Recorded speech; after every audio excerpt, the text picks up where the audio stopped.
کالا پہاڑ، کالے پہاڑ پر کالی چونٹی، چونٹی جب وہ رینگتی ہے کالے پہاڑ پر، رب کائنات کی طاقت وہ ہے کہ عرش پر بیٹھا ہوا اللہ اس کالی اندھیری رات میں کالے پہاڑ کے اوپر کالی چونٹی جو رینگتی ہے، اللہ تعالیٰ اس چونٹی کو دیکھتا ہے، اس کی آہٹ کو بھی سنتا ہے.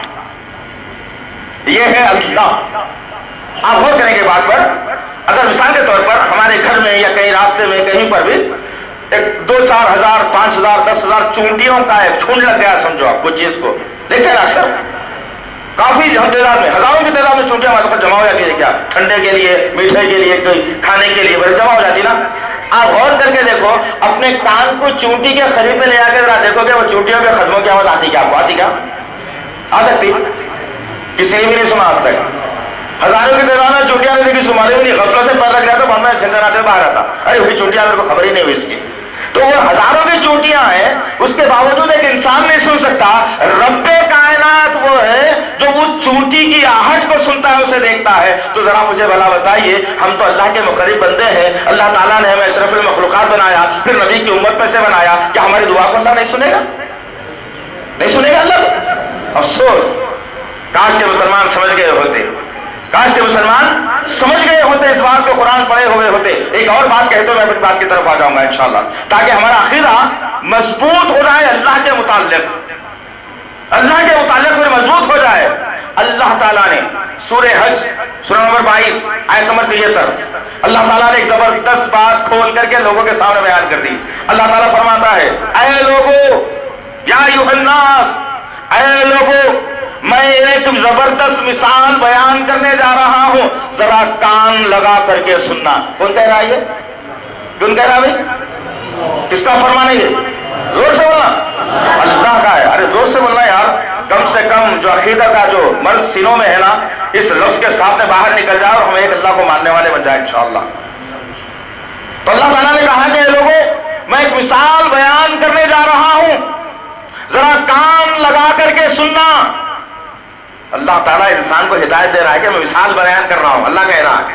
اور پھر کان لگا کر کے سننا کہ تم لوگ جن کو پوجتے ہو اللہ کے علاوہ اور ان کے سامنے کچھ چیزیں لے جا کر ڈالتے ہو، رکھتے ہو، بھلا ذرا بتاؤ تو صحیح، کیا ان کے سامنے رکھی ہوئی چیز کو ایک مکھی آ کر کے اس چیز کو وہاں سے اٹھا کر لے کر کے اڑ جاتی ہے، تو کیا جس کے سامنے وہ چیز ڈالے ہو وہ روکنے کے قابل ہے یا نہیں؟ روک سکتے ہیں؟ کوئی نہیں روک سکتا. نہیں، آدمی زندہ ہے لیکن دونوں ہاتھوں کو فالج ہو گیا. بس سمجھ آئے نا، دونوں ہاتھوں کو فالج ہوگا، دونوں ہاتھ اٹھنے کے قابل نہیں ہے. بھائی سامنے پانی کا گلاس رکھا ہوا ہے، اب پانی چاہیے، میں اٹھا سکتا ہوں؟ ہرگز نہیں. زندے آدمی کی یہ بات ہے تو مردہ کہاں سے دے سکے گا؟ تو خود اللہ تعالیٰ نے کہا کہ جن کے سامنے تم نظر و نیاز چلاتے ہو، جو چیزیں ڈالتے ہو، اگر ان کے سامنے سے اس سامان میں سے، اس مال میں سے ایک مکھی آ کر کے ایک دانہ اٹھا کر لے جاتی ہے تو کیا وہ روکنے کے قابل ہے؟ تو جواب دیں گے کہ نہیں. تو اللہ تعالیٰ نے کہا کہ بڑا ہی کمزور ہے جس سے مانگا جا رہا ہے، بڑا ہی نادان ہے جو مانگ رہا ہے. سورہ حج سورہ نمبر 22 آیت نمبر 73. بڑا غور سے پڑھنا ہے قرآن مجید کو. مسلمان قرآن کو چھوڑ دیا، گمراہ ہو گیا اصل میں. اگر مسلمان قرآن کو پڑھا ہوا ہوتا انشاءاللہ تعالیٰ تو اس کے پاس ہر چیز کا جواب ہوتا، ہر بات کا جواب ہوتا. اللہ کون ہے جانتا، اللہ پر یقین کیسے کرنا جانتا، عقیدے کو مضبوط کیسے کرنا اللہ جان دیتا. غرض ایک اور عقیدہ بتا کر کے اپنی بات کو میں اور آگے لے جاؤں انشاءاللہ تعالیٰ، تاکہ پتا چلے کہ ان کے اور عقیدے میں ہمارے کچھ بھی فرق محسوس نہیں ہوتا. صرف ہم یہ مطمئن ہے کہ ہم لا الہ الا اللہ محمد رسول اللہ پڑھ چکے ہیں. مختصر بات یہ کہ ایک آدمی نبی کریم صلی اللہ علیہ وسلم کی خدمت اقدس میں آیا اور آ کر کے عرض کرنے لگا، یا رسول اللہ میں اسلام قبول کرنا چاہتا ہوں. وہ آدمی کے ہاتھ آگے بڑھائے اللہ کے رسول، اور وہ آدمی ہاتھ پہ ہاتھ رکھا اور اللہ کے رسول نے کلمہ پڑھا دیا اور مسلمان ہو گیا. جیسے ہی وہ آدمی مسلمان ہونا تھا، اس کو اپنی زندگی کا ایک واقعہ یاد آ گیا اور وہ مسکرانے لگا. جب وہ مسکرانے لگا، اللہ کے رسول نے پوچھا کہ اے شخص، مسکرانے کی وجہ کیا ہے؟ ابھی ایمان لایا پھر ہنس رہا ہے، آخر مقصد کیا ہے تیرا؟ تو وہ کوئی اور نہیں حضرت جابر بن عبداللہ رضی اللہ تعالیٰ عنہ کی بات. پلٹ کر انہوں نے کہا یا رسول اللہ اب ایمان لا لیا ہوں تو میری زندگی کا اپنا ایک پرسنل واقعہ یاد آ گیا, شاید میں آپ کو بھی سنا دوں کہ ہم کتنے کمزور تھے اپنے عقیدے میں اور کتنے کمزور تھے اپنے ایمان میں. اللہ کے رسول نے کہا کہ بتاؤ کیا ماجرا ہے. انہوں نے کہا کہ میں ایک تجارت پیشہ آدمی تھا اور پھر تمام کے تمام تجارتی سامان کو لے کر جب اپنے گھر سے میں نکلتا تو میں ستو اور کھجور دونوں کو بورے کو ایک کھجور کا بت بنا لیتا, کھجور کے بورے کا بڑا بت بناتا اور ایک ستو کے آٹے کا گوندھ کر کے ایک بت بنا لیتا اور یہ تصور رکھتا کہ یہ ستو کا جو بت ہے وہ مجھے غذا دے گا. ستو کا کام طاقت بنانا ہے, غذا دینا ہے. ہم تو واقف نہیں ہے ستو سے, پھر کبھی بتاؤں گا انشاءاللہ تعالیٰ. تو ستو جو ہے وہ غذا دینے کا کام کرتی ہے, تو میں سمجھتا تھا کہ ستو کا کام غذا دینا ہے اور کھجور کا کام مال میں برکت کرنا ہے. اس لیے میں دونوں کو خدا بنا لیتا اور دونوں خداؤں کو سنبھال کے اپنے ساتھ میں رکھ لیتا, دو بتوں کو, اور تجارتی قافلہ لے کر کے نکل جاتا. ایک مرتبہ میرے ساتھ ایسا ہوا کہ میں دور دراز کے علاقے میں چلا گیا تجارت کرتے ہوئے, ساتھ میں تھا سو پانی بھی ختم ہو گیا, کھانا بھی ختم ہو گیا. اب مجھے لگنے لگی زور کی بھوک. اب میں پریشان ہوا کہ کھانا ملے گا تو کہاں ملے گا. میری نگاہیں بار بار پلٹ کر ان دونوں پہ آتی, کیونکہ ستو بھی کھانے کی چیز ہے, کھجور بھی کھانے کی چیز ہے. میں پلٹ پلٹ کر دونوں کی طرف دیکھتا اور پھر سوچتا کہ یہ تو میرے خدا ہے, کیسا کھاؤں. لیکن بھوک اتنی تیز ہونے لگی, میں نے کیا کیا, کھجور کے بت کو اٹھایا, کان توڑ کے کھا گیا, کبھی ناک توڑ کے کھا گئی, منہ توڑ کے کھا گیا. حتی الامکان کے سارے کا سارا بت جو تھا خدا بنا ہوا سارے کا سارا پیٹ میں چلا گیا. پھر سوچنے لگا کہ بھوک تو بھی باقی ہے, ایک اور باقی ہے, بھوک بھی باقی ہے, ایک اور بھی باقی ہے. لہذا میں نے ستو کے بھی خدا کو ہضم کر گیا. جب یہ واقعہ سنا کہ حضرت اس وقت میں پہلی مرتبہ نبی کریم صلی اللہ علیہ وسلم کے چہرے انور پر لوگوں نے مسکراہٹ دیکھی. اللہ کے رسول ہنس کر فرمانے لگے کہ ایمان اور کفر میں فرق تو یہی ہے کہ ایک بندہ اللہ پر اتنا یقین رکھتا ہے, اللہ سے لیتا کچھ نہیں, سب کچھ اللہ کے لیے کر دیتا ہے. سمجھ میں آئی نا بات؟ نہیں اللہ سے, اللہ کے لیے کچھ جمع کر کے نہیں رکھتا, یہ اللہ تیرے کو دے رہا ہوں دیکھ پھر میرے کو دینا بول کر نہیں بولتا, سب کچھ اللہ کے لیے کر دیتا ہے. مومن بندے کی پہچان ہے یہ. تو اللہ کے رسول نے فرمایا کہ ایمان والے میں اور کفر میں یہی تو فرق ہے.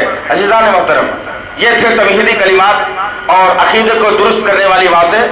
یہ عقیدہ میری اور آپ کی زندگی میں آج پھر سے ٹھوس دیا گیا. ہم معصوم مسلمان, سب سے بڑی بات. دوسری اہم ترین بات, نبی سے محبت رکھنے والے مسلمان. تیسری بات, اللہ سے ڈرنے والے مسلمان. یہ تمام چیزیں اپنی جگہ ہیں, لیکن اس کے ساتھ ساتھ ایک بہت بڑی سازش میرے اور آپ کے ساتھ میں ہوئی. میرے اور آپ سے مراد تمام مسلمانوں کے ساتھ میں ایک بھیانک سازش ہوئی. وہ سازش کیا تھی کہ علم, پڑھنا لکھنا, چاہے عربی ہو چاہے اردو ہو, جو بھی لفظ ہو, مسلمانوں کو سب سے پہلے اس تعلیم سے دور کر دیا گیا. معلوم آپ کو, جس کے بنیاد پر 1997 کی رپورٹ کے مطابق, کتنے لوگوں کو معلوم ہے, پتہ ہی نہیں ہے مسلمانوں کو. ہم سمجھتے ہیں کہ کیا کیا ہو جا رہا دنیا میں, ہم بھی شامل نہیں ہو سکتا. حقیقی طور بات تو یہ ہے کہ 1997 کی مطابق, رپورٹ کے مطابق, ایک آدمی راجندر سنگھ سچر جو ریٹائرڈ جج ہے سپریم کورٹ کا, اس کو ایک ذمہ داری دی گئی کہ ہندوستان کے اندر مسلم, ہندو, سکھ, عیسائی, ایس سی, ایس ٹی, لمباڑا, جو بھی ہو سکتا ہے, بہرحال اتنے ساری قومیں رہتی ہیں, یہ ہر قوم کے اندر تعلیم کا پرسنٹیج کیا ہے دیکھ کے آؤ. لیکن یہ بتانے سے پہلے ایک سوال آپ لوگوں سے, دیکھیں گے نالج کیا ہے آپ لوگوں کی. حالانکہ اس ٹاپک سے ریلیٹڈ نہیں تھی بات, لیکن مجھے نکالنا ضروری ہو گیا تاکہ ہم کو پتا چلے کہ ہماری حیثیت اور اہمیت کیا ہو گئی. آج سب سے دوسری اہم ترین بات یہ ہے کہ دنیا, اس ہندوستان کی سب سے بڑی قوم کس کو مانا جائے گا, مسلم یا ہندو؟ جی دیکھیں کتنے لوگ بولتے ہیں, جلدی بولنا, جی جلدی بولنا. سب سے بڑی قوم کس کو مانا جائے گا اس ملک کی؟ اگر مسلمان ہوتا تو اکثریت بولا جاتا تھا نا, پھر اقلیت پہ کیوں آ گئے؟ اقلیت ہے, اکثریت ہم لوگ کو کیا بولتے ہیں مسلمانوں کو؟ اقلیت بولتے ہیں, مائنورٹی بولتے ہیں. میجورٹی غیر مسلم کی بات سمجھ میں آ رہی نا. ہندوز کی میجورٹی زیادہ ہونے کی وجہ سے ان کو میجورٹی بولتے ہیں, ہم کو کیا بولتے ہیں, مائنورٹی بولتے ہیں. لیکن حقیقی طور پہ اگر دیکھا گیا نا, یہ باتوں کو ذہن میں رکھو بھائی, کب تک غفلت کی زندگی گزاریں گے سمجھ میں نہیں آتا مسلمان. یہ بات کو ذہن میں رکھو کہ ہندو جو مذہب ہے اس کے اندر آپ کو 360 فرقے ملیں گے, جس کو ملا کر کے جبکہ پھر ایک فرقے کی دوسرے فرقے سے جمتی نہیں ان لوگوں کے پاس. رڈی کی اگر بولی سے اگر کوئی ہریجن اگر پانی لیتا ہے تو آج بھی گاؤں میں مارتے ہو لوگوں کو, نہیں مارتے؟ کتنے واقعات ہیں ایسے. خیر مختصر یہ تو راجیندر سچر کو جو ہے جب یہ رپورٹ لانے کی ذمہ داری دی گئی تو انہوں نے وقت لے کر کے 3 سال کے بعد پارلیمنٹ میں ایک جو ہے نا عرضی نامہ دیا. انہیں جو رپورٹ لائے تھے وہ رپورٹ پیش کرے. شرم کی بات ہے ہمارے واسطے. SC ST لمباڑا لوتھا یا جو بھی آپ بول سکتے ہوں گے, راجپوت, ان کی میجورٹی حالانکہ کم ہونے کے باوجود ان کے پاس تعلیم کا پرسنٹیج بڑھ کے ہے. ہندوستان کی دوسری بڑی قوم اگر مانا جائے گا تو مسلمانوں کو مانا جائے گا. مسلمان دوسری بڑی قوم ہے ہندوستان کی, لیکن اس کے باوجود اس کا تعلیمی پرسنٹیج 0 آیا. یہ حال ہے ہمارا, یہ حال ہے ہمارا. تو کہاں سے ہم کہاں سمجھ سکتے وہ لوگ؟ گھروں میں قرآن کون پڑھے, گھروں میں قرآن پڑھ کے کون سمجھائے, گھروں میں ترجمہ کون سنائے, کون سنائے بھائی؟ جس کو آیا انہیں سنائے گا نا, نہیں آتا سوچ میں کیا کرے گا, کچھ بھی لینے والا ہے. جس کی بنیاد پر آج ہم ڈھلتے وہاں تک وہ نمونے پہ آ گئے کہ عرب کا جو ماحول تھا اسلام کے آنے سے پہلے, ایک اللہ کو مانا ضرور جاتا تھا لیکن عقیدتاً کسی اور کی بھی پرستش ہوتی تھی, جس پر اللہ نے سرے سے ٹھوک لگا دی, مہر لگا دی, اور کہا کہ ماننا ہے تو ایک اللہ کو ماننا, دوسرا کوئی نہیں ہو سکتا اس کا ثانی. ہو سکتا ہے کوئی اللہ کا ثانی؟ ہو سکتا ہے کوئی؟ ہو سکتا ہے؟ اللہ ایک, جس کی مثال اللہ تعالیٰ نے خود اپنے بارے میں کہا. سورۃ الاخلاص جس کی شان ہے, بسم اللہ الرحمن الرحیم, قل هو اللہ احد, کہہ دیجیے نبی کریم صلی اللہ علیہ وسلم وہ اللہ یکتا ہے, اکیلا ایسا کوئی نہیں ہے. تو اللہ تعالیٰ نے خود اپنے بارے میں گواہی دی. تو مختصر یہ ہے کہ آج معاشرے کے اندر ایک عجیب سا ماحول پیدا کیا گیا اور کہا گیا کہ اللہ تعالیٰ ہے, الحمدللہ, اللہ سے ڈرنا چاہیے, الحمدللہ, اللہ کو ماننا چاہیے, الحمدللہ, نماز اللہ کے لیے پڑھنی چاہیے, الحمدللہ, ہر چیز کا مالک مختار کل اللہ تعالیٰ, تمام تر چیزیں آ گئی. لیکن اس کے ساتھ ساتھ ایک سازش یہ بھی کام کر گئی کہ کہا گیا کہ دیکھو حفاظت کے لیے یا برکت کے لیے یا کسی سے اگر کچھ تم کو ڈاؤٹ ہو, خوف ہو, تو اس سے بچاؤ کے لیے کچھ چیزوں کو ایجاد کرنا ضروری ہے. جب وہ چیزیں ایجاد ہوئی اور مسلمانوں کے سامنے لائی گئی, غیر مسلموں کے سامنے لائی گئی, اب غیر مسلم کے پاس تو ایمان نہیں ہے, جس کی بنیاد کے اوپر وہ ایسے چیزوں میں اگر پھنس جا رہا ہے تو الگ بات تھی, لیکن مسلمان ایمان رکھتے ہوئے بھی ایسی ساری چیزوں میں آتا چلا گیا اور اس کا یقین بناتا چلا گیا. اور ظالموں نے یہ کر دیا کہ سب سے پہلے جو سازش مسلمانوں کے اور اسلام کے خلاف میں یہ ہوئی کہ ایک تعویذ کی شکل دی گئی. اسے کیا شکل دی گئی؟ تعویذ کی شکل دی گئی. تعویذ کیا دی وہی بتا دوں گا انشاءاللہ تعالیٰ میں آپ کو. تعویذ کی ایک شکل دی گئی. تعویذ کی جب شکل ایک دی گئی, اب اندازہ کر سکتے ہیں آپ یہ کیا حفاظت کر سکتی ہوگی. جتنے یہاں لوگ بیٹھے ہیں, جتنی بہنیں بیٹھی ہیں, یہی نہیں پورا ملک, پوری دنیا اگر جمع ہو کر کے اس کو اگر ہمیں کیلے کو ٹانگ دیں گے اور آ کر کے ایسا سوال کریں گے کیا تو بچا سکتی ہے, کیا تو جواب دے گی ہم کو؟ دے سکتی کیا جواب؟ کیوں نہیں دے سکتی؟ اب سوال پیدا ہوتا کیوں نہیں دے سکتی بھائی؟ ارے بے جان ہے یار, جواب آسان ہے نا, کوئی مشکل جواب نہیں ہے. اس کے بہت بڑی ضخیم کتابیں پڑھنے کی ضرورت نہیں ہے, درس حدیث سیکھ کے بولنا نہیں ہے آپ کو.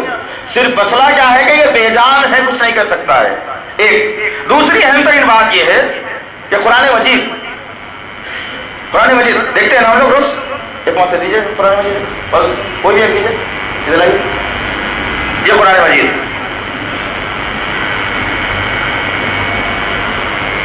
بس سمجھ میں آئے گا بھائی. یہ جو ہے قرآن مجید، یہی ہے نا قرآن مجید، جس میں اگر آپ دیکھیں گے انشاءاللہ العزیز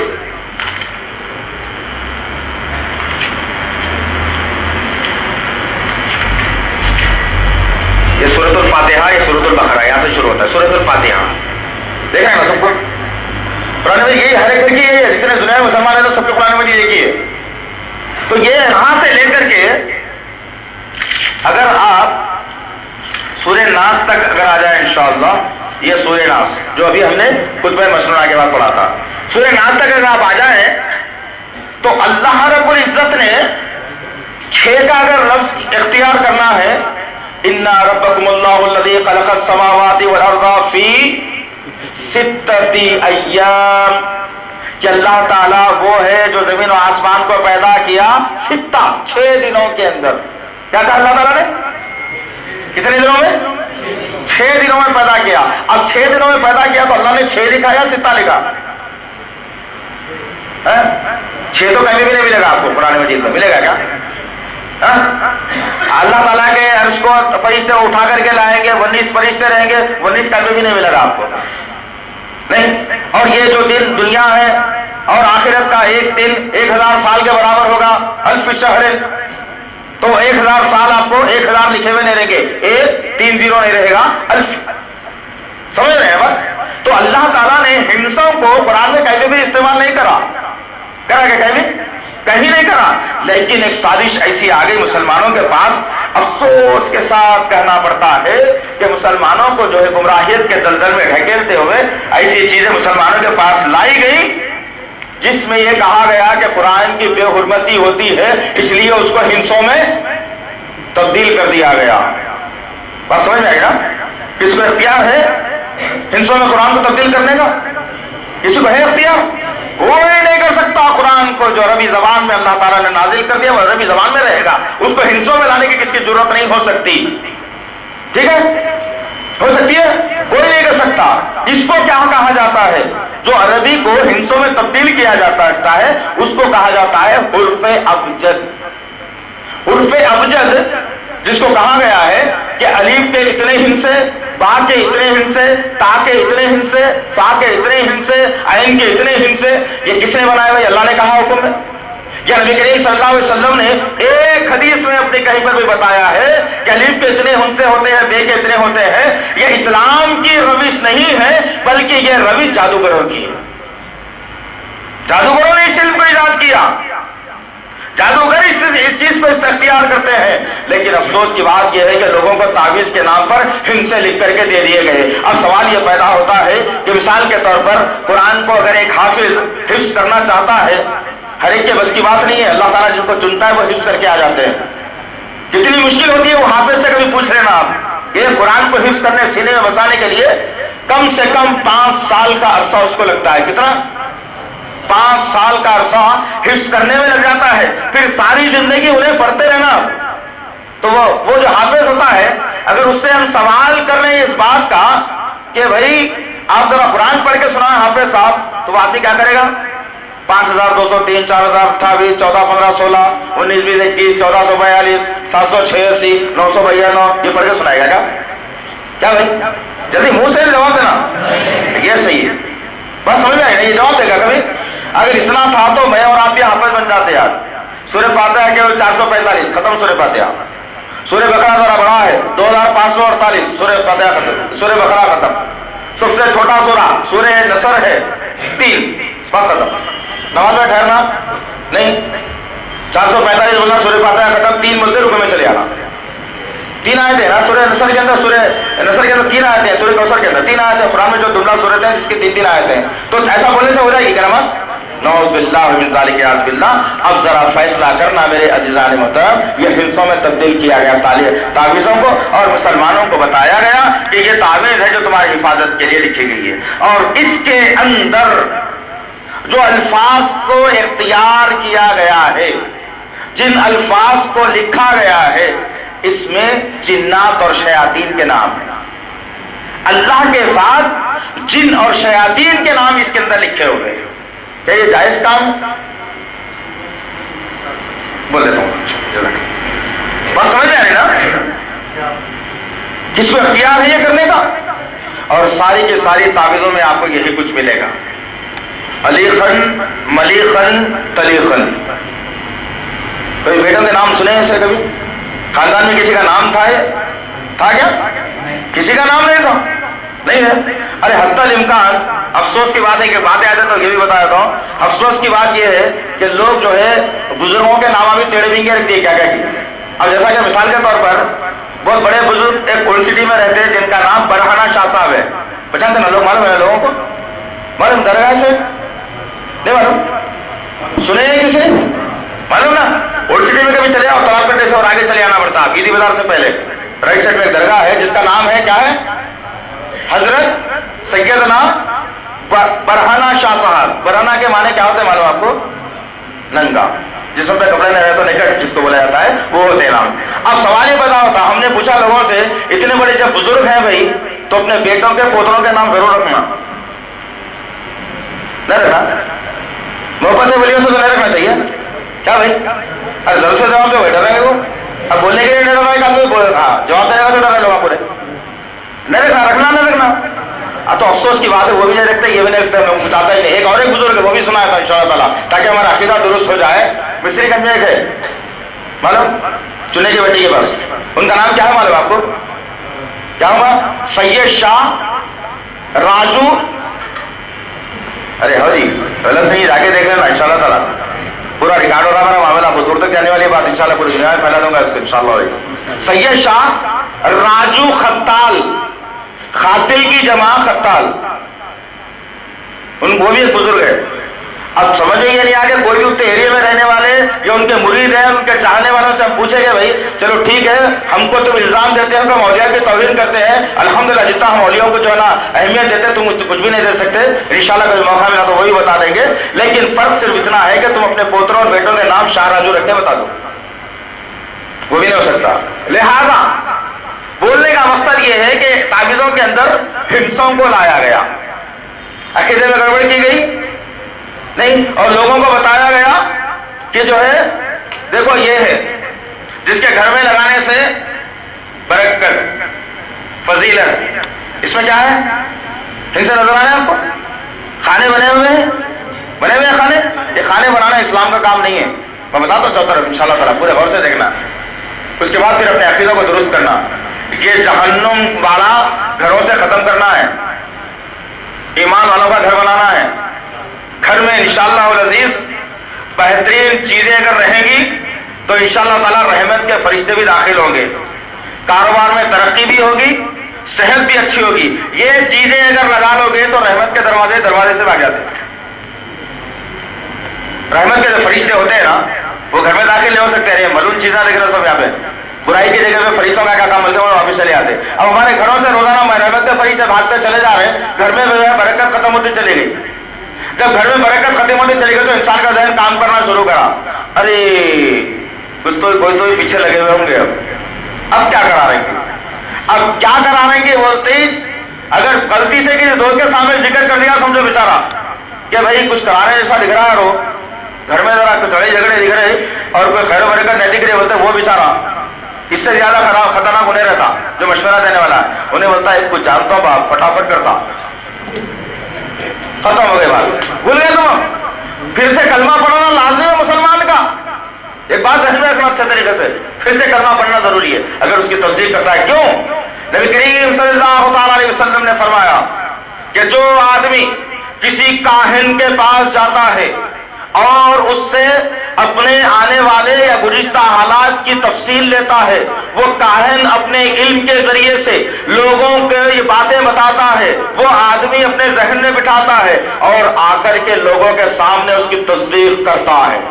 تصدیق سے مراد سچا مانتا ہے، ارے فلانے کے پاس گیا تھا یارو، اس نے ایسا کہا ایسا کہا ایسا اور ایسا ایسی چورا، کتنی صحیح بات بتائی اس کو سبیل میں اس بات کا۔ کوئی آدمی اگر یہ بات کی تصدیق اگر کرتا ہے عورت ہو کے مرد ہو تو نبی کریم صلی اللہ علیہ وسلم نے فرمایا 40 دن تک اس کی کوئی بھی دعا یا عبادت قبول نہیں ہوتی۔ نماز پڑھ لے، روزے رکھ لے، قرآن پڑھ لے، دعا کر لے، ذکر کر لے، کوئی قبول ہونے والا نہیں۔ تو غرض مختصر یہ ہے کہ ہم کو ایسے عقیدوں سے بچنا چاہیے۔ آج کا جو ہم پروگرام میں منعقد کریں اسی وجہ سے کہ کافی دن سے کوشش تھی ہماری، کئی چیزیں ہم پھینک بھی دیے کئی مرتبہ، تھیلوں سے چلے گئے ہمارے پاس یہاں سے. جن لوگوں کے پاس، جن لوگوں کو برا لگتا نا تو تعویذیں ہم لیتے ہیں تو برا نہیں لگنا چاہیے میرے بھائی تمہاری فکر کے اندر، اس لیے کہ نبی ساری انسانیت کی فکر میں زندگی گزارے تھے. ہماری بھی فکر یہی ہے، ہماری فکر یہی ہے. اور آج آپ تعجب کریں گے انہیں اتنی مہنگائی کے دور میں، جبکہ آدمی پہلے 8 گھنٹے کام کرتا تھا، آج 12 گھنٹے کر رہا ہے. کیوں کر رہا ہوگا 12 گھنٹے کام؟ پیسے کم ہونا بول کے کر رہا ہے، زیادہ ہونا بول کے کر رہا ہے؟ جلدی والا 8 گھنٹے کے بجائے 12 گھنٹے کر رہا ہے تو پیسے زیادہ ہونا بول کے کر رہا ہے، کم ہونا بول کے کر رہا ہے؟ زیادہ ہونا بول کے کر رہا ہے. لیکن میں کوئی فخر کی بات نہیں کر رہا، اللہ مجھے تکبر سے بچائے. ایک دعا کیا تھا میں اللہ تعالیٰ سے، اللہ نے میری دعا کو قبول فرمایا. اور آج الحمدللہ اپنی زندگی کے روز کے 4 گھنٹے قوم کی خدمت میں لگا رہا ہوں. کوئی ریاکاری نہیں ہے، جانکاری ہونا آپ لوگوں کو، احساس ہونا اس بات کا کہ آج کے دور میں ایک آدمی جو ہے نا کسی کو اچھی بات بتانے کے لیے پیچھے ہٹ جاتا، تو ہم فکر میں یہی لگے ہوئے ہیں کہ بھٹکی بھی انسانیت راہ راست پہ آئے. جو لوگ بھٹک کے ادھر ادھر جہنم رسید ہو رہے ہیں اور یہ سمجھ رہے ہیں کہ جنت میں جانے والے ہیں، ان کو بچایا جائے، ان کو جنت کا راستہ بتایا جائے، نبی کی سیرت بتائی جائے، صحابہ کی محبت ان کے سینوں میں ڈالی جائے، اللہ کا خوف ان کے دلوں میں بٹھایا جائے. کس طریقے سے خبر کے عذاب سے بچ سکتے ہیں. اور حدیث میں آپ کو بار بار سناتے جاؤں گا بیچ میں انشاءاللہ اسی کے متعلق. اب آئیے کہ مثال کے طور پر ایک غیر مسلم ہوتا ہے جو گھر بناتا ہے، بلڈنگ، یا کسی کی بلڈنگ تعمیر ہو گئی یا بلڈنگ تعمیر ہو رہی ہے، تو ایک خطرناک خوفناک شکل لگاتا ہے. وہ لگاتا ہے نا، اپنی دیکھیں نا بلڈنگ پر لگاتا ہے. اب اس سے جا کے پوچھا آپ کے کیوں لگایا ہے، تو اس کا نظریہ یہ ہے کہ جن شیاطین بھوت نہیں آنا اور لوگوں کی نظر بد سے بچا رہنا. کیا عقیدہ ہے اس کا؟ وہ لگانے سے جن بھوت پریت سے بچ سکتا ہوں میں، اور کوئی آدمی میرے خلاف میں نہ آئے. اور کوئی آدمی اگر دیکھا تو نظر بد سے میں بچ جاؤ. وہ اگر لگا لیا، وہ اگر رکھ لیا تو اس کو ہم سمجھتے ہیں کہ ہندو ہے، لگا لیا چھوڑ دو، کیا کرنا ہے. اب ذرا یہ تصویر دیکھنے کے بعد بولنا. اس کے سب سے آخر میں بھیانک چیز بتاؤں گا، کاش کہ ہمارا ایمانی حرارت بڑھے اور ہم اس کے خلاف میں کچھ کام کرنے والے بنے انشاءاللہ. اور چیز سن کے گھروں کو لگے چلے اللہ کے واسطے. اب دیکھیے کیا ہے، دکھ رہا ہے؟ میں بتاؤں گا آپ لوگوں کو، دکھ رہا ہے آپ لوگ؟ ویسے بنا ہوا ہے اللہ، محمد، حسن، حسین کا نقشہ ہے. اور پھر 4 بڑے فرشتوں سے مدد لی گئی اس کے اندر. جبرائیل سے مدد، میکائیل سے مدد، اسرافیل سے مدد، اسرائیل سے مدد. 4 بڑے فرشتوں سے. تمہارا عقیدہ ہی ختم ہوگا. یہاں پر فرشتے کسی کی مدد کرنے کے لیے نہیں ہیں. جبرائیل علیہ السلام سوائے انبیاء کے دوسروں کی کوئی مدد ہی نہیں کرے انہوں ابھی تک. کرے ایک واقعہ بتا دینا انشاءاللہ. بات دیکھ رہا نا بھائی، جبرائیل علیہ السلام سوائے انبیاء کے کسی عام انسان کی مدد کرے انہوں کبھی؟ کوئی بھی نہیں کرے. بلکہ ایک کام ضرور کرے. ہود علیہ السلام، صالح علیہ السلام، شعیب علیہ السلام، جب یہ قومیں اللہ اور اس کے رسول کے قانون کے خلاف میں کام کرنے لگی تو اللہ تعالیٰ نے جبرائیل علیہ السلام سے کہا کہ اب نبی کی مدد کے لیے جاؤ اور اس قوم پر عذاب لاؤ. جبرائیل کا کام تو یہ تھا، یہ سب مدد کرنے کا کام نہیں تھا ان کا. جاؤ ان کے گھر میں سے جن کو نکال دو، ان کے گھر میں سے شیطان نکال دو، ان کے گھر میں خیر و برکت داخل کر دو، ان کی بیوی کو فرما بردار بنا دو، ان کے بیٹوں کو جو ہے عقل مند بنا دو. جبرائیل کا کام یہ تھا کیا؟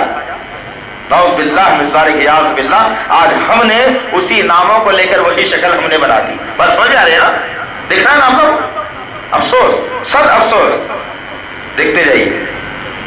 مسلمانوں کے گھروں سے لائی دی ہم یہ، غیر مسلموں کے گھروں سے نہیں لائیے ایک بھی چیز. یہ ہندسوں سے کیا ہوگا تمہارے گھر میں؟ خیر آئے گی، برکت آئے گی؟ ہرگز ناممکن سی بات ہے. ذرا غور کرو کہ ایک ہندوؤں کے اندر میں، غیر مسلموں میں ایک عورت ہوتی ہے جو شیر پر بیٹھی ہوتی ہے، معلوم نا؟ شیر پر برچھی لیے ہوئی، شیر کھنگارتا ہوا دیکھ رہا ہے. اگر ہم پوچھے کہ بھائی کیا کر رہے ہو تو یہ بھی ہمارا ایک دیوتا ہے یا دیوی ہے جو ہماری مدد کے لیے ہمیشہ تیار رہتی ہے. تھوڑا سا دھندلا ہے، اس میں بھی سارے لوگوں کے نامہ لکھ کر کے جو ہے ببری کی شکل بنائی گئی. اس میں یہ منڈا ہے، یہ بیرا ہے، یہ دم ہے، سیم ببری کی شکل. مسلمانوں کا عقیدہ ہے، ایمان والے ہیں ہم لوگ. ایمان والے ہیں یہ ساری چیزیں گھروں میں لگاؤ پھر بھی ایمان برقرار ہے، ناممکن سے بات ہے یہ؟ بس سمجھ میں آ گیا بھائی؟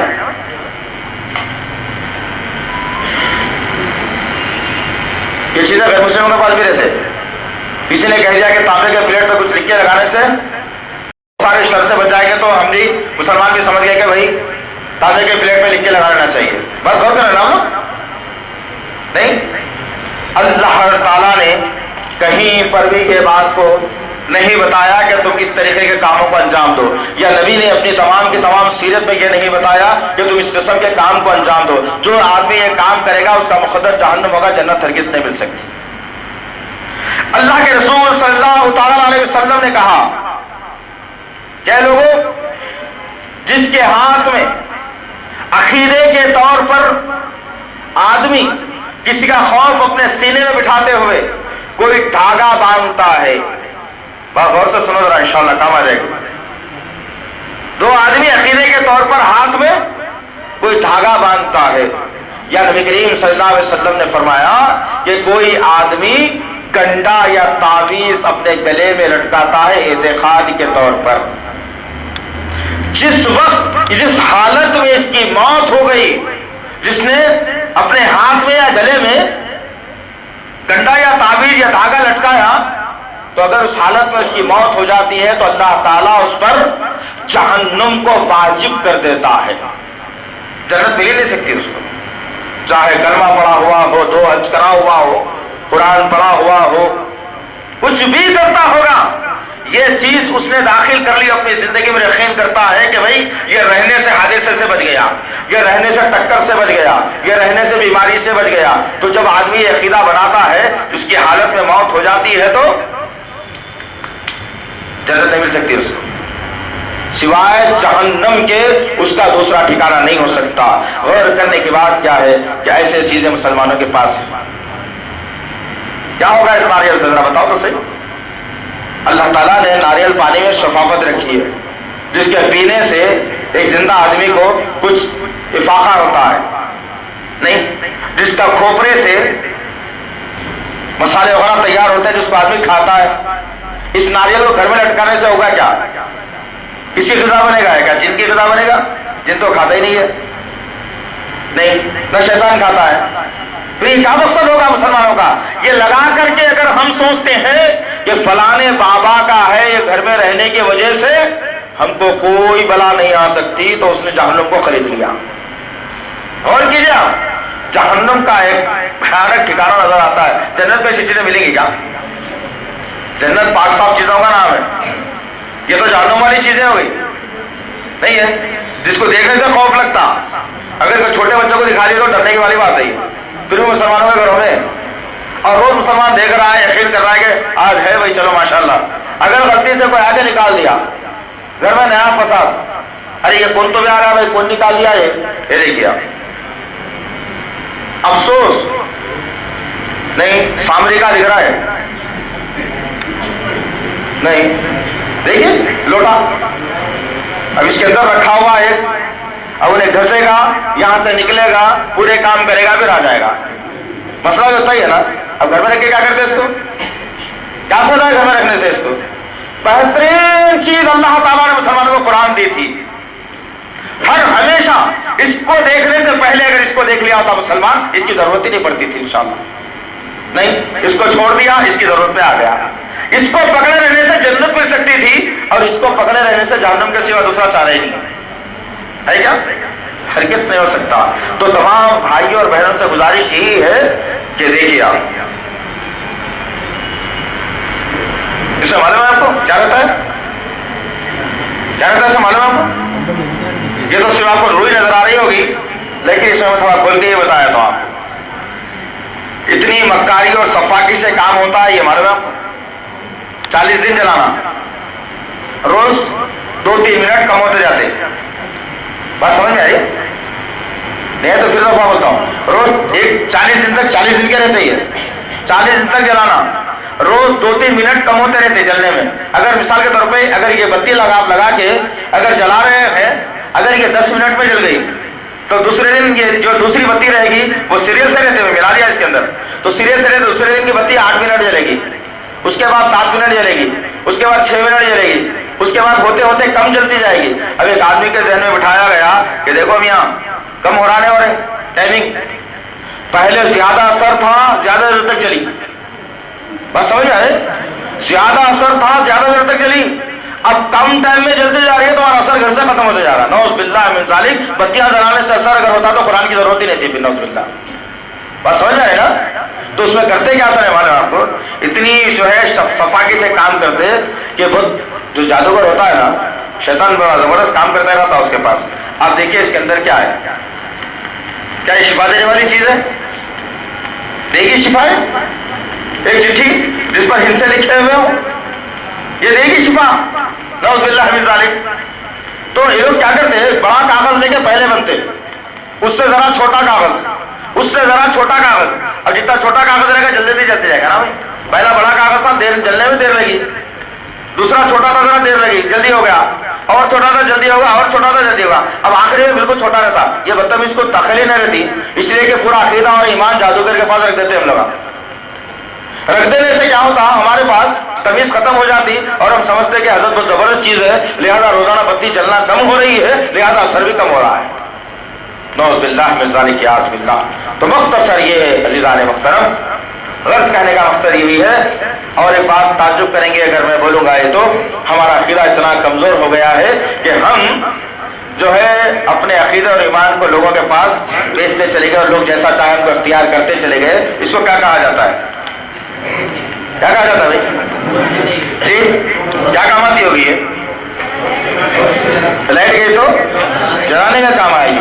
اب یہ تو سمجھ میں آ گیا بیٹھ کے اس کو بولتے ہیں کینڈل یا موم بتی، اور یہ اندھیرا اگر ہو گیا تو جلانے کے کام آئے گی. اب ایک سوال ہے آپ لوگوں سے، یہ کتنے کی ہوں گی جی؟ ایک آدمی 100، ایک آدمی 80، ایک آدمی 50، ایک آدمی 30 جی. ذرا میں ہماری بہنوں سے بھی اگر سوال کر لیں تو بہتر ہوگا. آپ کو کوئی نظر آ رہی ہے کہ موم بتی، تو ذرا میری بہنیں کوئی جواب دینا کہ موم بتی کتنے کی ہوگی اندازہ جی؟ جی ارے اللہ ہو لگا دو نا شکر، کیا ہے اللہ خیر کرے میرے بھائی. جی لگا دو نا، معلوم ہو جاتا. خیر ایک بھائی نے کہا کہ میں پھر بتاؤں گا انشاءاللہ آپ کو. ایک بھائی نے کہا 50، ایک بھائی نے کہا 100، ایک بھائی نے کہا 30، ایک بھائی نے کہا 20، ایک بھائی نے کہا 35. لیکن افسوس کی بات یہ ہے مسلمانوں، کب تک تم عقیدے دوسروں کے پاس بیچتے رہو گے؟ اس کی قیمت اگر آپ سنو گے تو بڑے پریشان ہو جاؤ گے. 6000 روپے کی موم بتی ہے. کتنے کی؟ 6000 کی موم بتی ہے، اور ایک شرط کے ساتھ میں تعجب کریں گے. شرط کیا ہے؟ پوری اس کو جلا دینا، جو موم بچے گا پھر لا کے ہمارے کو دے دینا، پھر لا کے دے دینا واپس. جو دیا تھا یہ، جو حضرت دیا ہے یہ، اس نے کہا کہ بھائی پوری موم بتی جلا دو، اور پھر یہ جب پگھل جائے گی پورے طریقے سے، جو موم رہے گا وہ موم لا کے پھر ہمارے کو واپس کر دینا، تاکہ پھر دوسری موم بتی تیار ہو، دوسرا بیوقوف ڈھونڈ لیا جائے اور پھر 6000 روپے پھر کمایا جائے. تو اسی لیے کہاوت مشہور ہے دنیا کے اندر کہ جب تک کہ بیوقوف زندہ ہے عقل مند بھوکا نہیں مرتا. بات سمجھ رہے نا؟ جب تک کہ بیوقوف زندہ ہے عقل مند کبھی بھوکا نہیں مرتا، اور ہم بیوقوف بنتے جاتے، عقل مند جو ہے نا کماتے جا رہا ہے. تو غرض مختصر یہ ہے کہ سارے کا سارا کنبا دیکھ رہے ہیں، یہ کسی اور کے سامنے کے نہیں ہے، سو آپ لوگوں کے پاس لیے سو ہے. اور لوگوں کو بہت برا لگتا ہے جب ہم لیتے نا، یہ نکال لیتے تو بس لوگ تو ہمارے جھگڑا بھی کرے بھائی. ایک دن ہم کیا کریں، ایک صاحب کے پاس سے نکال لیے، وہ بیچارے گھر کو چلے گئے. اب گھر کو جانے کے بعد کیا ہوا، کچھ بات چیت ہوئی، کہاں ہے تمہاری تعویذ نظر آئے ہو، تو فلاں صاحب کے پاس گئے تھے، وہ نکال لیے. لوگ جم کر لے کے باڈی بنا لے کے اکڑ کے سمجھتے کہ پورے معاشرے کو ڈرا دیں گے، بلکہ اندر کا جو چھوٹا دل ہوتا نا وہ مضبوط رہنا انسان کا. آگے ہمارے پاس 4-6 لوگ مل کے ٹائٹ جن چھڑا کیا کہ دل لے کے آگے بولے بھائی تعویذ نکالیے، کیا کر لیے؟ بولا بیٹھے کیا ہوگا میرے بھائی، خیریت سے تو ہے؟ تو بولے کہ تعویذ بڑی اہمیت والی چیز ہے. تو میں نکال کے کپا رکھ دیا سامنے، رکھ کے بولا تم ایک دیے تھے، میں اتنے دیر پورے لے کے جاؤ. کیا کریں گے بھائی؟ نہیں تم تو ایک دیے تھے، میں اتنے دیر میں لے جاؤ. کون سی ڈالتے روز ایک ڈالو، سال کے 365 دن نہیں تعویذ ایک ڈال کے کب تک گھومتے آ کر. تو غلط مختصر بولنے کا مقصد یہ ہے میرے بھائی، ایسی چیزوں سے جو ہے مسلمانوں کو بچایا جانا چاہیے، کھولنے کے، یہ پینے کے، یہ جلانے کے، یہ پتہ نہیں کیا کیا ہے، اللہ عالم بالصواب۔ ہر چیز کے اندر ہم کو یہی تمام چیزیں ملیں گی۔ دوسری اہم ترین بات، یہ کڑا جس پر آیت الکرسی لکھی ہوئی ہے، اور کہا گیا کہ بھائی اس کو اپنے ہاتھ میں پہن کر کے رہنا۔ میرے ایک سوال کا جواب دینا، اس کے بعد میں اس پر بات کروں گا۔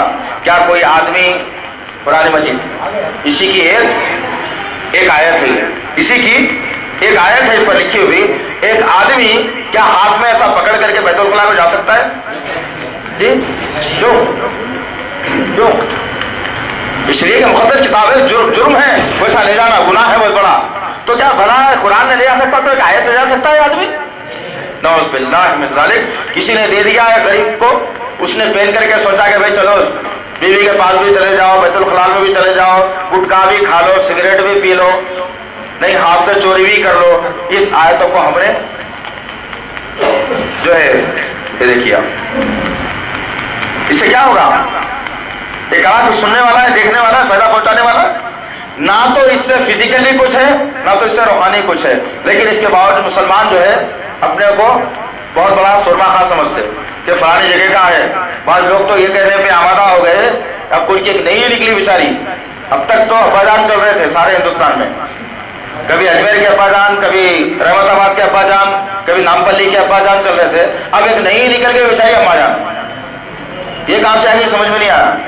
اب اما جان بھی آ جائیں گے، ابا جان بھی آئیں گے، دادا جان بھی آ جائیں گے، تو ہمارا کچھ کام ہی نہیں ہے، نہیں پھر سے دور دادا ابا کا شروع ہو جا رہا نہیں۔ اور افسوس کی بات ہے، غرض کہنے کا مقصد یہ ہے، اس قسم کی تعویذیں مسلمانوں کو دی جاتی ہے جس پر ایک پنجہ ہوتا ہے۔ معلوم ہے پنجہ کیا ہے؟ یہ شیعوں کا عقیدہ ہے پنجتن پاک بول۔ پنجتن پاک کیا ہوتا ہے پھر کبھی بیان کرنے کا وقت، اس بات کی اجازت نہیں ہے، بہت زیادہ وقت ہو رہا ہے آپ لوگوں کے ساتھ میں۔ اور دوسری اہم ترین بات ہے، اس قسم کی جو ہے انگوٹھیاں مسلمانوں کو دی جاتی ہیں۔ بتانا ہے؟ ٹھیک ہے، بتا دوں انشاءاللہ۔ یہ انگوٹھیاں مسلمانوں کو دی گئی۔ آپ کو معلوم ہونا چاہیے، ایک وقت کا واقعہ ہے کہ نبی کریم صلی اللہ علیہ وسلم نے جو لکھنا پڑھنا نہیں جانتے تھے، آپ امی تھے، تو آپ نے ایک انگوٹھی بنائی مہر لگانے کے لیے۔ کوئی لیٹر پر کسی بادشاہ کو جو خط لکھا جاتا تھا اس پر مہر لگانے کے لیے ایک انگوٹھی بنائی گئی۔ تو نبی کریم صلی اللہ علیہ وسلم نے انگوٹھی کو بنا کر کے اپنے انگلی میں پہن لی۔ اب پہن لیا، تمام کے تمام صحابہ کرام دیکھنے لگے کہ بھائی نبی کریم صلی اللہ علیہ وسلم کی انگلی میں انگوٹھی ہے۔ ہر آدمی گیا، لوہے کی، چاندی کی، سونے کی، جو سمجھ میں آتی تھی اپنے اپنے انگلیوں میں انگوٹھی کو پہننا شروع کر دیا۔ حضرت بھی حضرت میں انگوٹھی آ گئی، اللہ کے رسول بلائے اور پوچھنے لگے کہ ماجرا کیا ہے؟ حضرت بھی کے ہاتھ میں انگوٹھی آ گئی۔ کہا کہ یا رسول اللہ پھر آپ کی انگلی میں تو ہے، اس لیے ہم نے دیکھ کر کے اس انگوٹھی کو ہم نے پہن لیا ہے جو آپ کے انگلی میں ہم نے دیکھی ہے۔ اللہ کے رسول صلی اللہ علیہ وسلم نے کہا میں تمہارے اندر جوہر جاہلیت کو دیکھ رہا ہوں۔ اپنی انگلی سے انگوٹھی کو نکالے اور باہر ڈال دیے۔ تمام کے تمام صحابہ کرام اپنے انگوٹھیوں کو نکال کر کے پھینک دیے، اور اللہ کے رسول نے کہا کہ انگوٹھی کوئی نہ پہنے۔ یہ میرا پہننے کا مقصد یہ ہے کہ میں کچھ خطوط کے اوپر مہر لگاتا ہوں، کچھ معاہدوں کے اوپر مہر لگاتا ہوں، اس لیے میں نے اس کو پہنا تھا۔ آج مسلمانوں کا معاملہ کیا ہو گیا ہے؟ آخری 4 شمے کی انگوٹھی 1 سال تک چلتی نہیں، وہ صاحب کی انگوٹھی، وہ حضرت کی انگوٹھی، وہ مرشد کی انگوٹھی، وہ درگاہ کی انگوٹھی، پتہ نہیں کتنی انگوٹھیاں ہم لوگ والے کے جمع کر کے رکھ رکھتی ہیں۔ افسوس، سب افسوس، کچھ لکھا ہوا اس پہ ہوتا ہے، مسلمان یہی پہن کے سمجھتا ہے کہ بھائی بہت بڑا کارنامہ ہم نے انجام دے دیا ہے۔ بہنوں کو یہ اس وقت میں ٹی وی نظر نہیں آ رہی تھی، پھر میں بتلا رہا ہوں، میری بہنوں سے میں درخواست کروں گا کہ یہ انگوٹھی کتنے، یہ موم بتی کتنے کی ہوگی آخر؟ نظر آ رہی ہے آپ کو بھی؟ یہ موم بتی کتنے کی ہوگی اندازہ ہے؟ بھائیوں نے کہا 100 کی، تو ہم نے بتایا اس کی قیمت 6000 روپے کی ہے، بڑی قیمتی ہے، حفاظت سے رکھنا ہے اس نہیں، پھر ختم ہو گئی تو بڑا مشکل کا مسئلہ ہو جائے گا۔ اب تمام باتیں ہو چکی، بہت ساری چیز اس میں موجود ہے، بہت ساری چیزیں اس میں موجود، اتنی باتیں بتائی جائے کم ہے۔ مسلمان ایسی ایسی چیزیں گلوں میں ڈال کے پھرتا ہے، جبکہ نبی کریم صلی اللہ علیہ وسلم نے کہا کہ پاکی آدھا ایمان ہے، جو پاک صاف رہا اس کے ایمان کی گواہی دینا ہے۔ کیا یہ بتائیں گے کہ یہ پاک ہے؟ ذرا اس کو دیکھنے سے کرائیت ہوتی ہے، پتہ نہیں میں کس ہمت کر کے اس کو اٹھا رہا ہوں، اس لیے اٹھا رہا ہوں کہ نقصان پہنچائیں گے، لیکن گندگی دیکھنے کے بعد نہیں۔ دیکھیے ذرا غور کیجیے، کیا ہے یہ؟ مسلمان ایسی چیزوں کو ڈال کر پھر اللہ کے پاس آ کے سجدہ کرنا، پھر اللہ سے دعا کرنا کہ اللہ دعا قبول کرے گا تمہاری، ہرگز نہیں ہو سکتی، ناممکن سی بات ہے۔ اب آخر میں ایک سوال کرتے ہوئے میں آپ سے انشاءاللہ تعالی جدا ہو جاؤں گا انشاءاللہ۔ اور ایک چیز اور بتانا ضروری ہے، یہ ہے دیکھیے ایک نقش دیکھ رہے ہیں، نظر آ رہا ہے آپ کو؟ آ رہا ہے نا بھائی؟ ادھر دیکھیے، آ رہا ہے نظر؟ کتنے لوگوں کو نظر آ رہا ہے؟ کتنے لوگوں کو نظر آ رہا ہے؟ سب کو نظر آ رہا ہے؟ اچھے طریقے سے نظر آ رہا ہے، بہتر انداز میں نظر آ رہا ہے جی؟ دیکھ رہے نا، اس کے اندر لکھا ہوا ہے پورے جنات کے نام آ رہے تھے اس میں، علیقن ملیقن تلیقن۔ افسوس، سد افسوس، کیا یہ جائز کام ہے اسلام کے؟ ہرگز نہیں ہو سکتے۔ لہذا ایک بات آخری میں بتا کے اپنی بات کو میں ختم کروں گا، یہ نبی کریم صلی اللہ علیہ وسلم سے کتنے % کی محبت ہے ہمارے پاس؟ جلدی بولنا، کتنی محبت کرتے ہیں نبی سے؟ زور سے بولنا جی، کتنی؟ 100 دو قسم کا ہوتا، معلوم ہے آپ کو؟ میں بتاتا ہوں آپ کو، 100 دو قسم کا ہوتا۔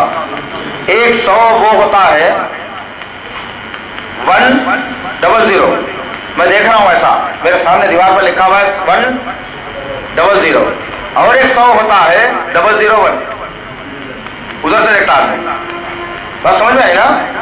ہم 001 لکھ کے ادھر سے دیکھ کے بنے گے 100% کے، حالانکہ 1% بھی مسلمان ہی نہیں ہے ہمارے پاس، نہ 1% بھی ہمارے سے نبی سے محبت ہے۔ اگر نبی سے 100% محبت اگر ہوتی تو درگاہیں قبرستان ویران ہو جاتے اور مسجدیں آباد ہو جاتی۔ کیا مسجدیں آباد ہیں آج؟ مسجدیں خالی ہے، قبرستان بھرے ہوئے، پھر 001% ایمان ہے ہمارے پاس، اتنی محبت ہے نبی سے، اس سے زیادہ نہیں کر سکتے ہم لوگ، عورتیں مرد سب کا حوصلہ ہے۔ ایک دوسری بات، ایک حدیث سنا کر کے پھر یہ بتاؤں گا میں آپ کے پاس، نبی سے محبت اگر کرنا ہو تو نبی کریم صلی اللہ علیہ وسلم کے الفاظ کو دیکھیے۔ ایک مرتبہ عمر بن خطاب رضی اللہ تعالیٰ عنہ کے ساتھ اللہ کے رسول صلی اللہ علیہ وسلم جا رہے ہیں، اچانک نبی کریم صلی اللہ علیہ وسلم نے عمر بن خطاب رضی اللہ تعالیٰ عنہ سے پوچھا کہ اے خطاب کے بیٹے عمر، تو بھلا بتا، تو اپنے آپ سے زیادہ محبت کرتا ہے یا مجھ سے زیادہ محبت کرتا ہے؟ تو عمر بن خطاب نے جواب دیا کہ یا رسول اللہ، پہلے میں اپنے آپ سے محبت کرتا ہوں، پھر آپ سے محبت کرتا ہوں۔ تو نبی کریم صلی اللہ علیہ وسلم نے کہا پھر تو اے عمر تو ایمان والا ہی نہیں ہے، تو ایمان والا نہیں ہے۔ عمر بن خطاب رضی اللہ عنہ چونکے اور پریشان ہوئے اور کہا یا رسول اللہ سن لیجئے کہ میں سب سے پہلے آپ سے محبت کرتا ہوں اور پھر اپنے آپ سے محبت کرتا ہوں۔ تو نبی کریم صلی اللہ علیہ وسلم نے کہا پھر تو اب ایمان والا ہے۔ پھر ایک اور حدیث میں نبی کریم صلی اللہ علیہ وسلم نے فرمایا جب تک کہ کوئی ایمان والا ہو نہیں سکتا جب تک کہ میں اس کے نزدیک اس کے باپ سے، اس کی ماں سے، اس کے بھائی سے، اس کی اولاد سے، اس کی بیوی سے، اس کے خاندان سے زیادہ عزیز نہ ہو جاؤں۔ سب سے زیادہ محبت نبی سے اگر ہے تو وہ ایمان والا ہے، ورنہ اس کے دل کے اندر، سینے کے اندر ایمان ہی نہیں۔ اب آئیے اس نقش کو دیکھنے کے بعد فیصلہ کیجئے اور پھر ان بختوں کے خلاف زبان کھولیے، ضرورت پڑنے پر ہاتھ بھی کھولیے، اس لیے کہ نبی کریم صلی اللہ علیہ وسلم نے برائی کو میٹنے کے 3 طریقے بتائے۔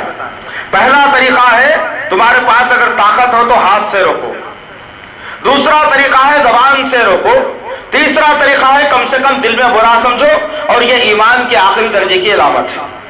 نبی نے 3 طریقے بتائے برائی کو روکنے کے، اور ماشاءاللہ ہمارے پاس ابھی ہاتھ پر چلانے کی بہت طاقت ہے نا؟ نہیں ہے؟ نہیں ہے؟ کوئی سامنے سے کٹ مار کے نکل جاتا ہے، پیچھا کر کے مارتے اس کو؟ نہیں، لیکن اسلام مٹ جا رہا، ایمان مٹ جا رہا، پھر بھی نہیں مارتے۔ ارے جان دو گے اپنے کو کیا کرنا ہے، کچھ تو بھی کر دیں گا، کوئی بھی نہیں کرتا انشاءاللہ۔ نہیں، تو نبی سے اگر محبت ہے تو اس کو دیکھنے کے بعد فیصلہ کرنا کہ نبی کی کتنی محبت ہے۔ ایک بات عرض کر دوں کہ یہ کوئی ہمارا بنایا ہوا یا ہماری طرف سے لا کر کے کسی پر الزام لگانے والی بات نہیں ہے، یہ کس کی طرف سے ہے اور کس نے اس کو بنایا ہے پہلے وہ بتاتا ہوں میں آپ کو۔ اس کے اوپر نام لکھا ہوا ہے خواجہ شیخ محمد حسین شاہ خاری الچشتی افتخاری پیر عادل بیجاپوری، اس کا نام ہے، آپ دیکھ سکتے ہیں انشاءاللہ۔ اب ذرا غور کیجئے کہ میرے اور آپ کے آقا محمد صلی اللہ علیہ وسلم اور اللہ رب العزت جو خالق کائنات ہے، اور وہ نماز ہے جس سے نبی کریم صلی اللہ علیہ وسلم سب سے محبت زیادہ کیا کرتے تھے، اور وہ بیٹی فاطمہ رضی اللہ تعالیٰ عنہا جس سے نبی کریم صلی اللہ علیہ وسلم سب سے زیادہ محبت کیا کرتے تھے، ان ظالموں نے اس نقش میں کیا عالم کر دیا. اور مسلمان اپنے گھر میں لگا کے خوش ہوتا ہے یار.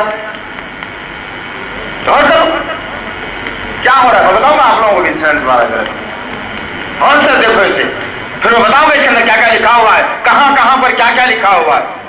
افسوس، ہمارا مقصد یہی ہے، ہماری مہم یہی ہے، ہماری جستجو یہی ہے کہ مسلمان اپنے آپ کو حقیقی طور پر مسلمان بنا لے انشاءاللہ، ایمان والے بنا لے انشاءاللہ. ایسی چیزوں کو اپنے گھروں سے نکال کر پھینکے اور ان کے منہ پر تماچا مارے انشاءاللہ. غور کرو، دکھ رہا ہے کچھ اچھی چیز ہے، اچھی چیز ہے. افسوس میرے بھائی، غور کرو، دیکھ سکتے کیا ہے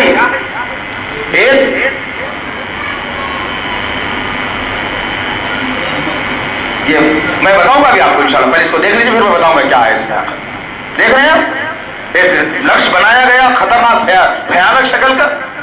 اور معلوم ہے آپ کو نبی کریم صلی اللہ تعالی علیہ وسلم کی جب پیدائش ہوئی، تعجب کی بات ہے، ذرا ذہن میں رکھنا ان باتوں کو. نبی کریم صلی اللہ علیہ وسلم کی جب پیدائش ہوئی، حضرت عبد المطلب نبی کریم صلی اللہ علیہ وسلم کے دادا جب پیدا ہوئے، نبی کریم صلی اللہ علیہ وسلم جب مکے کی سرزمین پر کعبے کے قریب میں اس شیرخوار بچے کو جو آپ کے ہاتھ میں ہاتھوں کے اندر ہاتھ پر مار کر کھیل رہا تھا، جب لا کر لوگوں کو بتاتے ہیں تو ہر آدمی نے گواہی دی اس بات کے اوپر کہ اے عبد المطلب، آج تک کی جتنی ماؤں نے اولادیں جنی ہیں، اب اس کے بعد اللہ نے خوبصورتی ختم کر دی، اب دنیا میں کوئی خوبصورت پیدا نہیں ہوگا. یہ ہے نبی کی شان. اور ظالموں نے نبی کے نام کا یہ مذاق بنا دیا. پھر بھی ہم برداشت کر لیں، پھر بھی ہم سہ لیں ان باتوں کو. اور کرو جنان مطلب کہاں ہے ایمان ہمارا؟ ہم جب اس کے خلاف میں کام کرتے ہیں تو لوگ ہمیں دھمکیاں دیتے ہیں، فون کہاں آتے ہیں ہمارے پاس، کہتے ہیں کہ بہت بڑا کام کر رہا ہے، تیرا تو انجام بڑا بھیانک کر دیں گے ہم. یہ ہم کو دھمکیاں آتی ہیں، پھر بھی اس کے باوجود اللہ کی ذات پر بھروسہ کرتے ہوئے الحمدللہ آج 11 سال نکل گئے اس فیلڈ کے اندر. مجھے غور کرو، اب دیکھیں میں اس کو الٹا کر کے آپ کو بتاؤں گا. اس طریقے سے دیکھیے، یہ ہے میرے آقا کا نام محمد. پھر ایسا اگر دیکھا جائے الٹا محمد. غور کرو کہ صحیح ہے کام. اس نقش کے اندر یہ فاطمہ رضی اللہ تعالیٰ عنہ کا نام، یہ حسن کا نام، یہ حسین کا نام، یہ محمد کا نام. یہی نہیں بلکہ اس ظالم نے شرمگاہ کے پاس بھی کچھ لکھ دیا ہے نبی کے مطابق. غور کرو کہ یہ کام صحیح ہے غلط ہے؟ جلدی بولنا. کون اس کے خلاف میں کام کرے؟ کون کرے اس کے خلاف میں کام؟ سب انسان، سب مسلمان کرنے کی ضرورت ہے. جہاں جہیں ان کی دکانیں محلوں میں لگی ہوئی ہیں، ان کو اکھاڑ پھینکنے کی ضرورت ہے. افسوس، سر افسوس، مسلمان جب یہ کام کرنا بند کر دیا تو اللہ تعالیٰ نے غیروں کے سینوں میں ایک سوال کو اٹھایا. اور الحمدللہ پولیس ڈپارٹمنٹ جس کے اندر غیر مسلم آفیسرز کو ذمہ داری دی گئی، اور آج الحمدللہ اولڈ سٹی سے جادوگروں کا صفایا ہو رہا ہے. بہت بڑا کام کر رہے ہیں لوگ. ہم کو سپورٹ کرنا ہے، ان کی بتانا ہے ان کو حقیقت کیا ہے. نبی کریم صلی اللہ علیہ وسلم نے شرعی علاج کی طریقہ کار کیا بتایا، اور آج مسلمانوں کے نام پر، اسلام کے نام پر، نبی کے نام پر، اللہ کے نام پر، ایمان کے نام پر کیا ہو رہا ہے. کیا اچھی چیز ہے یہ؟ افسوس، سخت افسوس ہم پر. اللہ ہماری مغفرت فرمائے. اب آئیے آخر میں بڑے ہی بہت بڑی جرات کرنے جا رہا ہوں میں، اس لیے کہ وہ کتاب جو لوح محفوظ کے اندر اللہ تعالیٰ نے لکھ رکھی تھی، اس کتاب کو اللہ تعالیٰ نے کسی اور نبی کو نہیں دیا، صرف محمد صلی اللہ علیہ وسلم کو کتاب دی گئی، قرآن مجید، جس کے بارے میں اللہ تعالیٰ نے بہترین بات سورہ حشر میں بتائی جس کے بارے میں اللہ تعالیٰ نے سورہ حشر میں کہا اعوذ باللہ من الشیطان الرجیم لو انزلنا هذا القرآن على جبل لرأيته خاشعا متصدعا من خشية الله وتلك الامثال نضربها للناس لعلهم يتفكرون. اللہ تعالیٰ نے کہا کہ لوگوں اس قرآن کے بارے میں تم کیا جانتے ہو؟ اگر اس قرآن کو ہم کسی بڑے پہاڑ پر اگر نازل کر دیتے تو اس کی خشیت سے، اس کے خوف سے وہ پہاڑ ریزہ ریزہ ہو جاتا تھا. ہم یہ مثالیں لوگوں کے لیے بیان کرتے ہیں تاکہ یہ غور و فکر کریں اس قرآن کے اندر. اللہ نے کہا سورہ حشر کی آخری آیتوں لیکن مسلم گھرانوں میں رہتا ہے یہ جوزدان، مسلم گھرانوں میں رہتی ہے یہ قرآن، لیکن مسلمان کو پڑھنے کی فکر نہیں ہے، مسلمان کو جستجو نہیں ہے، مسلمان کو خوف نہیں ہے، مسلمان آپ فکر آخرت کو بلا بیٹھا ہے. مسلمان چاہتا ہے کہ چلو جہنم میں صحیح لیکن دنیا کی لذتوں کو میں حاصل کر لوں گا. اب غور کرنے کی بات یہ ہے عزیزان محترم، وہ قرآن جو 30 پاروں کی شکل میں اللہ نے نازل کی، اس کی درگت مسلم گھرانوں میں کیا ہوتی ہے اسے میں بالکل بتانے کے لیے باضابطہ گھر سے منگا کر کے میں نے رکھا ہے. ذرا غور کرو تو صحیح، ذرا دیکھو اس کی کیا حالت جو ہے نا مسلمانوں نے بنا کر کے رکھی. قرآن ہے یہ قرآن، تعویذ اگر ہوگی سوال کر کے رکھی جائے گی، لیکن قرآن کی درگت بنا دی مسلمانوں نے. کیا اس سے ایک آدمی غلطی کرنے کا سارے معاشرہ بدنام نہیں ہوگا؟ سارے معاشرے پر عذاب اس کا نہیں آئے گا؟ برابر آئے گا. ہر آدمی مجرم ہے، ملزم ہے. غور کرنے کی بات ہے، اس میں تو کچھ اوراق تمہیں نظر آ رہے تھے، اس میں تو اوراق بھی تمہیں نظر نہیں آئیں گے. مسلمانوں نے یہ درگت کر دی قرآن کی. افغانستان میں اب امریکی فوجیوں نے جو مجرمانہ طور پر قرآن مجید کے نسخے کو جلایا تو سارے کا سارا افغانستان اور ساری کی ساری دنیا میں واویلا ہو گیا کہ امریکی فوجیوں نے دشمنی کے طور پر قرآن کو جلا دیا. ہر ملک سے واویلا ہونے لگا، ہر جگہ آگ لگا دی گئی املاک کو، امریکہ کی مخالفت ہونے لگی. اب یہ مسلمان اگر کرتا ہے تو اس کی مخالفت کون کرے؟ کون کرے اس کی مخالفت؟ کیا یہ ظلم نہیں ہے؟ یہ مجرمانہ سازش نہیں ہے مسلمانوں کے پاس؟ دیکھیے ذرا کیا حالت ہم نے کر دی ہے اس قرآن کی. دیکھ رہے ہیں افسوس. بڑی ضرورت کا کام کر رہا ہوں میں، بڑی ضرورت کا کام کر رہا ہوں میں. غور کرو مسلمانوں، ایسی کئی قرآن ہوں گے تمہارے پاس جو برسوں سے تم نے نہیں کھولا ہوگا، اسے برسوں سے نہیں پڑھا ہوگا تم نے اسے. وہ قرآن آج جا کر کے کھولو اپنے گھروں میں اور عادت ڈالو قرآن کو کھولنے کی گھروں کے اندر. قرآن پڑھنے کی عادت ڈالو، قرآن سمجھنے کی عادت ڈالو، قرآن کا ترجمہ پڑھو، لوگوں تک پہنچاؤ قرآن مجید. تب جا کر کے پتا چلے گا کہ حقیقی طور پر ایک مسلمان کی ذمہ داری کیا ہے. ورنہ قوم کے اندر ظالم لوگ پیدا ہوتے رہیں گے، مسلمانوں پر مسلمانوں کے ایمان اور عقیدے پر ڈاکے ڈالتے رہیں گے، اور یہ حالت میرے اور آپ کے آقا کی تصویر بنا کر کی جاتی رہے گی. اور اللہ تعالیٰ مجھ سے اور آپ سے جو قیامت میں سوال کرے گا کہ میرے نبی کی بے حرمتی ہوئی تھی ظالم، تو کیا کر رہا تھا اس وقت میں؟ میری شریعت کے خلاف میں کام ہو رہا تھا، نبی کی شریعت کے خلاف میں کام ہو رہا تھا کہ لوگ گھروں میں تعویذ لٹکا کر، قبروں پہ سر جھکا کر، ناریلیں پھوڑ کر، پھولیں چڑھا کر کے زندگی گزار رہے تھے. اس وقت تو کیا کر رہا تھا؟ کیا جواب دے کے میں اور آپ جواب دینے کے قابل بھی ہیں ہم لوگ؟ کوئی قابل نہیں ہے. اس سے ضمن میں ہم نے کوشش یہی کی ہے کہ آج ہم نے سوچا کہ کچھ دیر آپ کو بٹھائے رکھیں اور پھر وہ ساری چیزیں آپ کے سامنے بتائیں جو اسلام کے خلاف میں ہو رہی ہے، ہمارے شہر میں، ہمارے ملک میں، ہمارے محلے میں، ہمارے پڑوس میں ہو رہی ہیں. اس کے باوجود ہم اس کے لیے کوئی جستجو نہیں کرتے تو ایسی قوم کا اللہ ہی حافظ ہے. کیا ابھی بھی ہمارے پاس وقت نہیں ہے کہ اس کی مخالفت کرنے کے لیے؟ نہیں ہے وقت ہمارے پاس؟ نکالیے وقت. ہر مسلمان کا ایک زبردست جنونی ساتھی بن چکا ہے وقت، جو اچھے کام کے لیے کبھی بھی نکلنے نہیں دیتا تمہیں. ہر برے کام کے لیے مسلمان کے پاس وقت ہے. گھنٹوں شادیوں میں خرچ کریں گے ہم لوگ وقت، گھنٹوں پکنک میں خرچ کر گئے ہم لوگ کا وقت، گھنٹوں دوستوں کے ساتھ صرف کریں گے ہم وقت. لیکن اسلام کا معاملہ جب آئے گا تو ہر آدمی سوچے گا کہ بھئی وقت نہیں ملا اس لیے میں نہیں آ سکا. وقت نہیں ملا میں یہ نہیں کر سکا، وقت نہیں ملا میں نماز نہیں پڑھ سکا، وقت نہیں ملا میں قرآن نہیں پڑھ سکا، وقت نہیں ملا میں نبی کی سیرت نہیں پڑھ سکا، وقت نہیں ملا میں حدیث نہیں پڑھ سکا۔